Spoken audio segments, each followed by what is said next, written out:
Halo guys, bagaimana kabarnya? Semoga kalian dalam keadaan baik-baik saja ya. Kali ini saya akan merangkum sebuah film bergenre horor yang berjudul Conjuring 3, The Devil Made Me Do It.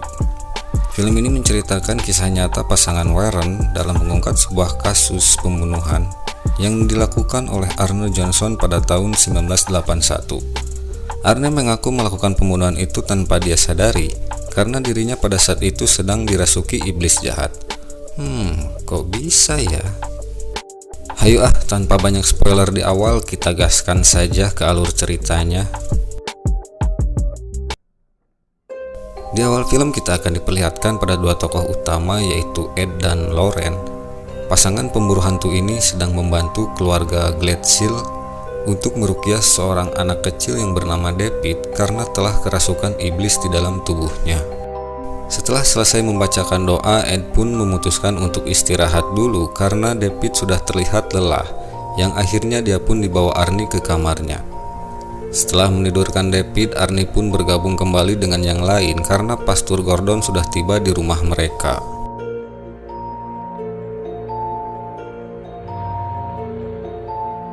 Tak lama kemudian David terbangun. David yang merasa bahwa si iblis masih mengikutinya, lalu dia pun pergi ke kamar mandi dan bersembunyi di bathtub. Dan tiba-tiba terlihat penampakan sebuah tangan iblis di atas tirai, diikuti keran air yang bergerak sendiri dan mengeluarkan darah.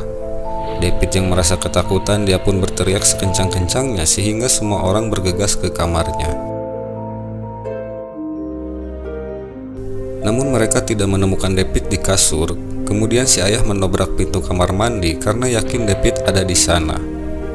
Si ayah pun menghampiri David, namun secara mengejutkan David menyerang si ayah dengan sebuah pisau dan menusukkan pisau itu tepat di kaki si ayah.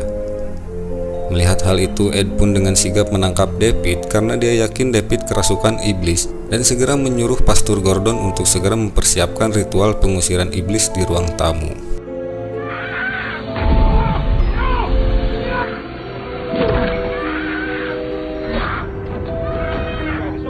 Ketika sedang melakukan ritual pengusiran, tiba-tiba Lauren mendapat penglihatan yang dimana dia melihat seseorang yang sedang melakukan ritual pemanggilan iblis. Namun penglihatan itu tidak berlangsung lama karena perhatiannya terbagi kepada David yang sedang kerasukan. Rupanya si iblis begitu sangat kuat sehingga membuat mereka sangat kewalahan melawannya. David yang masih tak terkendali secara tiba-tiba menyerang Ed dan memukul dadanya yang mengakibatkan Ed hampir saja tewas karena pukulan itu tepat mengenai jantungnya. Arnie yang melihat kejadian itu, dia pun dengan segera memegang David dan berbicara kepada iblis itu agar tidak mengganggu adiknya. Dan dia pun bersedia untuk menggantikan adiknya.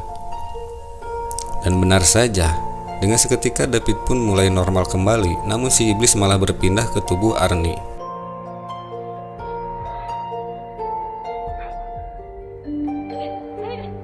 Sementara itu, Ed yang sedang sekarat, dia pun dengan segera dilarikan ke rumah sakit. Dokter menjelaskan bahwa Ed mengalami serangan jantung akibat dari pukulan di dadanya dan dia pun terbaring koma di rumah sakit.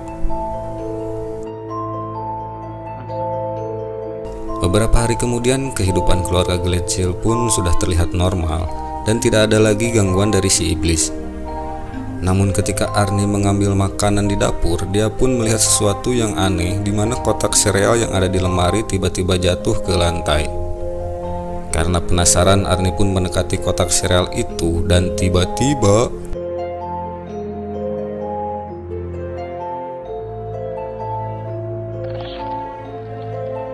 rupanya hanya seekor berit atau tikus yang keluar dari kotak sereal itu, yang kemudian tikus itu lari dan masuk ke lubang yang ada di dinding.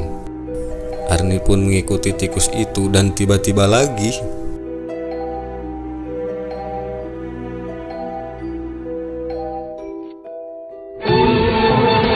muncul seorang wanita tua di hadapan Arnie dan langsung mencekik leher Arnie. Kemudian wanita itu menghilang. Keesokan harinya Arnie pun mendapat gangguan lagi, yang dimana ketika dia sedang menebang pohon, dia melihat wanita itu muncul lagi di balik jendela rumah dan membuat Arnie terkejut sampai-sampai dia menjatuhkan gergaji mesin dan hampir saja mengenai temannya di bawah. Merasa ada yang aneh, Arnie pun memutuskan untuk pulang ke rumah. Sedangkan di rumah sakit, Ed yang sudah beberapa hari mengalami koma, akhirnya dia pun tersadar. Setelah itu Ed pun menyuruh Lauren untuk menelepon keluarga Gledhill untuk memberitahu bahwa si iblis masih mengikuti keluarga mereka, dan target dari iblis itu adalah Arnie, bukan lagi David. Lauren pun dengan segera menghubungi mereka, namun teleponnya tidak diangkat karena di sana Bruno sedang menyetel musik dan abok-abokan bersama Arnie.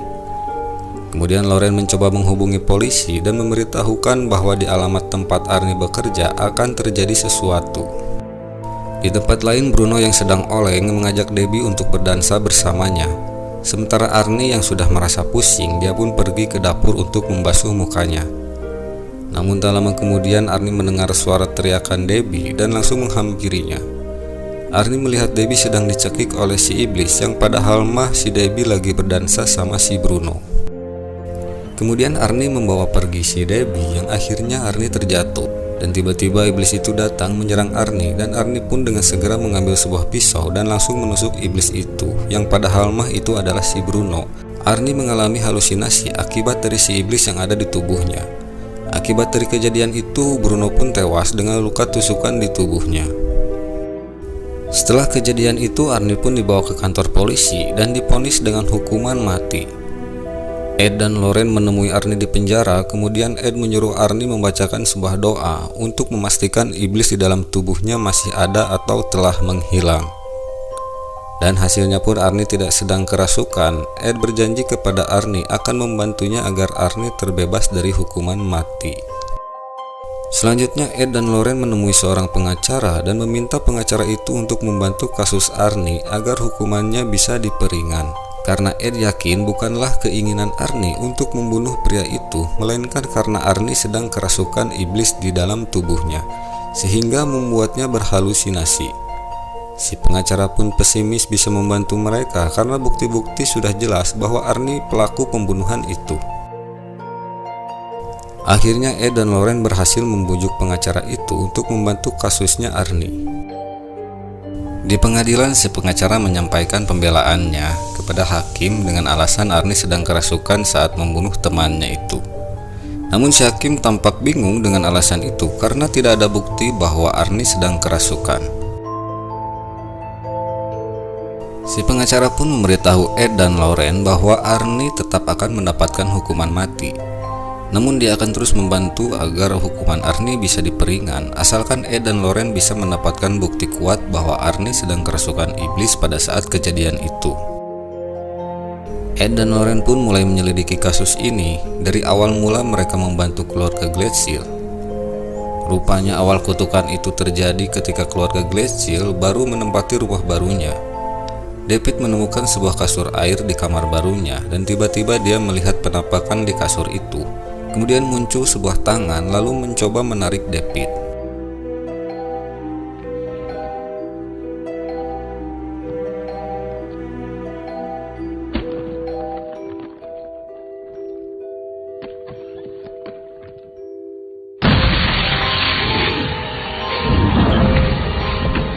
Ed memeriksa lantai bekas kasur itu dan dia mencurigai ada sesuatu di bawah lantai itu. Kemudian Lauren masuk ke kolong rumah itu untuk mencari petunjuk.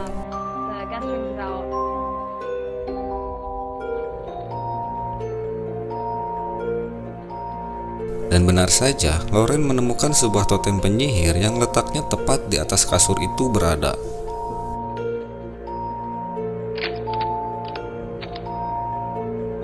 Dengan penemuan itu, mereka pun bisa menyimpulkan bahwa David itu dikutuk atau disantet oleh seseorang, yang kemudian kutukan itu berpindah kepada Arnie.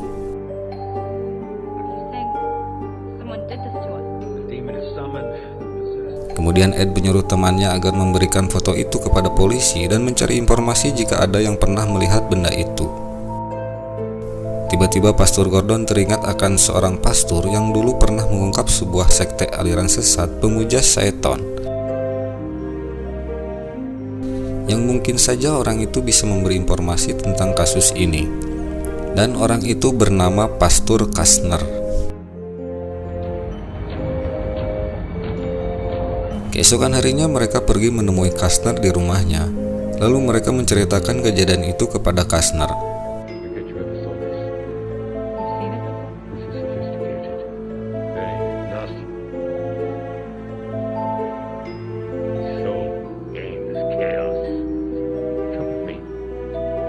Kastner pun membawa mereka ke ruangan khususnya, yang dimana di ruangan itu terdapat banyak sekali benda-benda terlarang yang dulu pernah dipakai oleh sekte pemuja Saiton. Akan tetapi mereka tidak menemukan petunjuk apapun di sana. Singkat waktu, Ed mendapat telepon dari temannya yang memberitahukan bahwa pernah ada detektif yang pernah melihat benda itu pada kasus pembunuhan seorang gadis, dan Ed pun segera menemui detektif itu. Si detektif menceritakan kasus hilangnya 2 orang gadis, yang dimana salah seorang gadis itu ditemukan tewas dengan luka tusukan di tubuhnya. Namun 1 orang lagi yang bernama Jessica, tidak pakai Iskandar, belum ditemukan sampai sekarang. Ed berpendapat bahwa kasusnya sama seperti Arnie, bahwa Jessica telah dirasuki iblis atau Saiton. Namun sang detektif tidak percaya dengan hal-hal yang berbau mistis, dia hanya percaya pada bukti yang nyata. Kemudian Loren pun menawari sebuah kesepakatan yang dimana dia akan membantu menemukan Jessica, dan sebagai imbalan Loren akan mendapatkan berkas kasus itu yang nantinya akan mereka pakai di pengadilan. Akhirnya mereka pun sepakat dan pergi ke TKP. Singkat cerita, mereka pun sampai di TKP, dan dengan kemampuan penerawangannya, Loren pun mulai mencari di mana Jessica berada.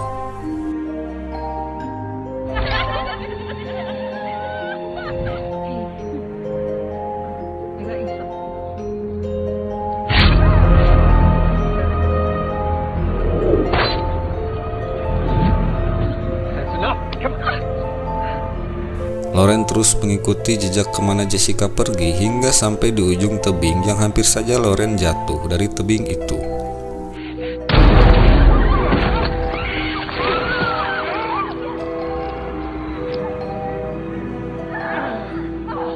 Dan Loren pun yakin bahwa Jessica berada di bawah tebing itu. Setelah melakukan pencarian, akhirnya mereka menemukan satu jasad yang dicurigai jasad Jessica. Dan si detektif pun menepati janjinya dengan memberikan berkas kasusnya. Setelah sampai di penginapan, Ed mendapat telepon dari Debbie bahwa Arnie masih diikuti oleh iblis itu. Ed pun menyuruh Debbie untuk menelpon pendeta di penjara dan meminta air suci kepadanya untuk diberikan kepada Arnie. Arnie yang sedang berada di sel tahanan, dia pun didatangi oleh pendeta, dan si pendeta itu memberikan air suci kepada Arnie sebagai perlindungan dari gangguan iblis. Sedangkan Ed dan Loren masih berdiskusi mencari cara untuk mematahkan kutukan itu, karena mereka yakin bahwa iblis itu datang karena dipanggil oleh seseorang dan bukan atas kehendak si iblis tersebut. Loren pun teringat ketika sedang memegang tangan David, dia mendapat penglihatan yang dimana dia melihat seseorang yang sedang melakukan ritual pemanggilan iblis. Loren pun merasa bahwa Jessica yang mereka temukan masih ada hubungannya dengan kasus ini. Dan untuk memastikannya, Ed dan Loren pun mendatangi tempat yang dimana jasad Jessica disimpan.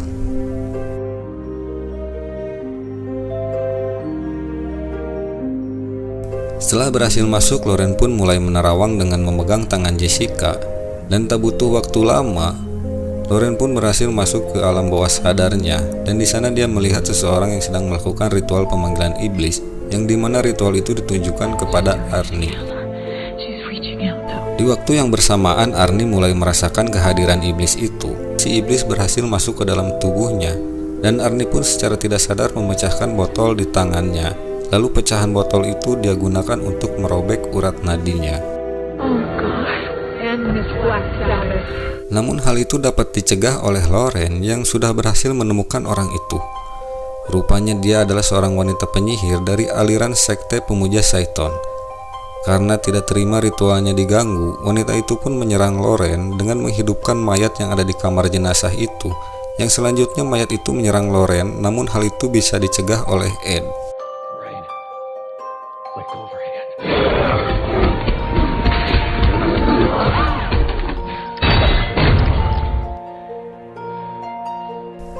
Setelah kejadian itu, Ed dan Lauren pulang ke rumahnya dengan membawa beberapa petunjuk dari berkas kasus Jessica. Dan tak hanya itu, teman Ed pun menemukan sebuah buku kuno yang kemudian Ed mencoba membacanya. Ternyata isi dalam buku itu membahas tentang tumbal manusia dengan mengirim kutukan atau iblis kepada korbannya. Lalu si korban yang sudah dirasuki iblis akan diperintahkan untuk membunuh orang lain, dan setelah itu si korban akan melakukan bunuh diri. Dan bagi si penyihir, kutukan itu harus segera diselesaikan, karena jika kutukan itu terhenti, maka jiwa si penyihir akan dibawa ke neraka bersama sang iblis. Namun ada cara lain untuk menghentikan kutukan penyihir itu, yaitu dengan menghancurkan altar tempat pemanggilan iblis. Hanya dengan itu maka Arnie bisa terbebas dari kutukan si penyihir.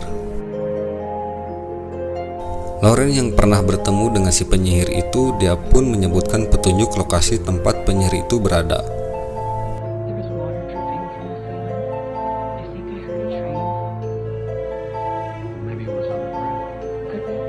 Namun tiba-tiba Ed mendadak tidak sadarkan diri, entah apa penyebabnya, dan dia pun dibawa ke kamar tidurnya.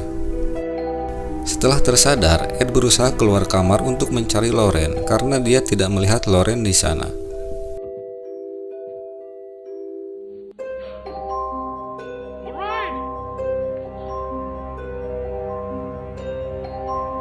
Namun tiba-tiba terlihat si penyihir itu berdiri di belakang Ed, dan tak lama kemudian penyihir itu menghilang.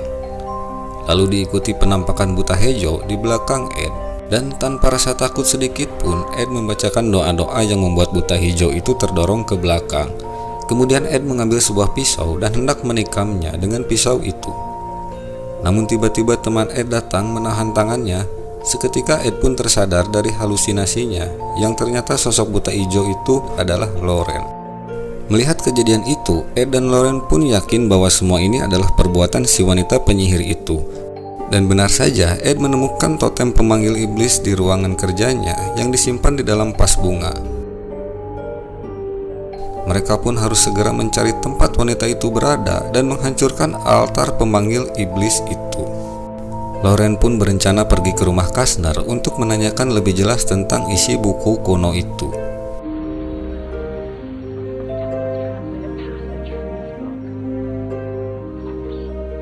Sesampainya di sana, Kastner pun menerjemahkan isi buku itu, yang menyebutkan bahwa si penyihir membutuhkan 3 korban untuk menyelesaikan misinya.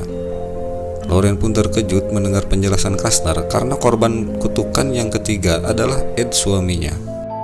Kemudian Kastner membawa Lauren ke ruang rahasianya, dan di sana Kastner menceritakan bahwa dalang dibalik semua ini adalah ulah anak angkatnya yang bernama Isla. Kemudian Kastner memberitahu Lauren tempat di mana altar itu berada dan menyuruh Lauren pergi ke sana untuk menghancurkan altar tersebut. Namun tiba-tiba wanita penyihir itu muncul dan secara mengejutkan langsung membunuh Kastner. Di tempat lain, Ed yang sedang mencari letak altar itu berada. Dengan pengamatan dan insting kuat yang dimilikinya, dia pun langsung mengetahui letak altar itu berada. Dia pun dengan segera menyusul Lauren dan menyuruh temannya memanggil polisi untuk datang ke rumah Kastner, karena letak altar tersebut rupanya berada di rumah Kastner. Sementara itu, Lauren yang sedang berada di ruang bawah tanah berhasil menemukan altar tersebut, namun dia tidak bisa menghancurkan altar itu. Tiba-tiba wanita penyihir itu muncul di belakang Lauren, dan Lauren pun hampir saja terbunuh oleh wanita itu. Ed yang sudah sampai di rumah Kastner, dia pun mendengar teriakan Lauren di dalam ruang bawah tanah. Ed pun berhasil masuk ke dalamnya, dan tiba-tiba wanita itu pun muncul dan meniupkan bubuk mantra ke matanya Ed, yang dengan seketika Ed menjadi kerasukan iblis. Ketika Lauren berhasil menemukan Ed, dia pun terkejut karena Ed dengan membabi buta menyerangnya menggunakan palu. Sementara itu, wanita penyihir itu kembali ke altar untuk melakukan ritual pemanggilan iblis yang ditujukan kepada Arnie.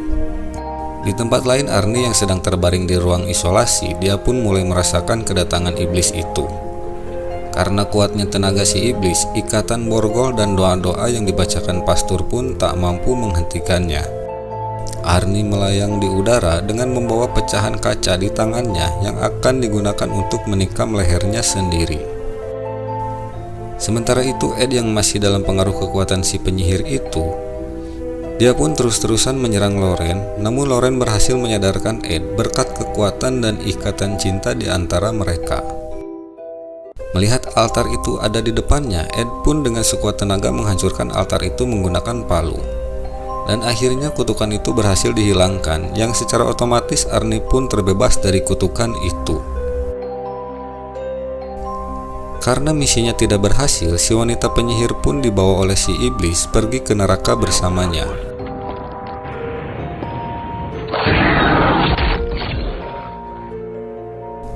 Dan tak lama kemudian Inspektur Ladusing pun datang bersama Sipa dan kawan-kawan. Di akhir film kita akan melihat persidangan kasus Arnie, yang dimana Arnie divonis hanya 5 tahun penjara saja. Dan film pun tamat.